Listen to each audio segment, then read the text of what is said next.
صورتحال نہیں کیا. ایک ایسا معاملہ جو اسمبلی سے شروع ہوا, اسمبلی میں ختم ہو گیا, لیکن کیا وقت ہے کہ حکومت ان لوگوں کا تعین نہیں کر پا رہی جن کی غلطی سے یہ معاملہ ہوا. سر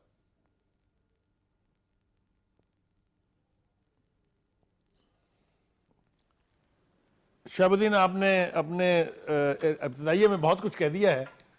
میں چونکہ اسلام آباد میرا شہر ہے, اس شہر میں پچھلی 3 دہائیوں سے رہتا رہا ہوں, اس لیے میرا دل بہت دکھی ہے جو فضا یہاں قائم ہے اس وقت.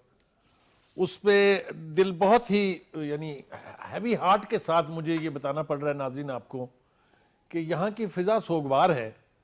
کہیں فیصلوں کی غلطی ہے تو کہیں جانوں کا ضیاع ہے, کہیں مذاکرات کی بات ہوئی تو کہیں پر آپریشن ہے. اس سارے معاملے میں اگر دیکھیں تو یہاں کی فضا بہت ہی سوگوار ہے. میں بار بار یہ لفظ دہرا رہا ہوں اس لیے کہ وہ رونقیں شہر کی ختم ہے. فیض آباد اسلام آباد کا ہب ہے جہاں 4-5 اطراف سے لوگ ٹریول کرتے ہیں, آتے ہیں. راول پنڈی کے لوگ جسے سسٹر سٹی ہم کہتے ہیں, ان کا صبح شام آنا جانا ہے.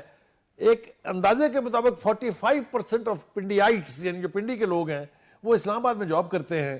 اسی طرح سے وائسا ورسا کچھ لوگ اسلام آباد کے ہیں جو پنڈی میں کام کرتے ہیں, لیکن آنے جانے میں جو دقتیں انہیں پچھلے دنوں سے رہی ہیں اس کا تذکرہ کرنے کی اس لیے ضرورت نہیں ہے کہ آپ سب کچھ جو ہے یہ ٹی وی کی سکرینز پر دیکھتے رہے ہیں.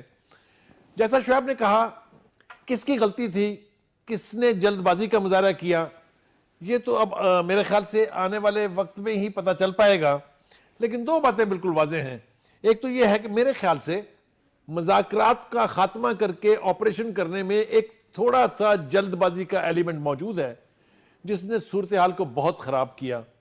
دیکھیے جہاں حکومت خاص طور سے انٹیریئر منسٹر صاحب اتنے بلنگ بانگ دعوے کر رہے تھے کہ ہم مذاکرات کے قریب ہیں, ہم مذاکرات کا راستہ کبھی نہیں چھوڑیں گے, ہم آپریشن نہیں کرنا چاہتے ہیں, جو وہ اب کورٹس کے حوالے سے یہ کہہ رہے ہیں کہ جی ہم نے تو کورٹ کے آرڈر پہ عمل کیا ہے, تو کورٹ نے یہ تو بالکل نہیں کہا تھا کہ آپ مذاکرات کا وہ جو عمل ہے وہ چھوڑ دیں.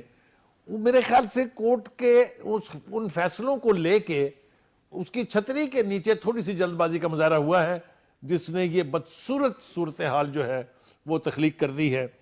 اب ہوگا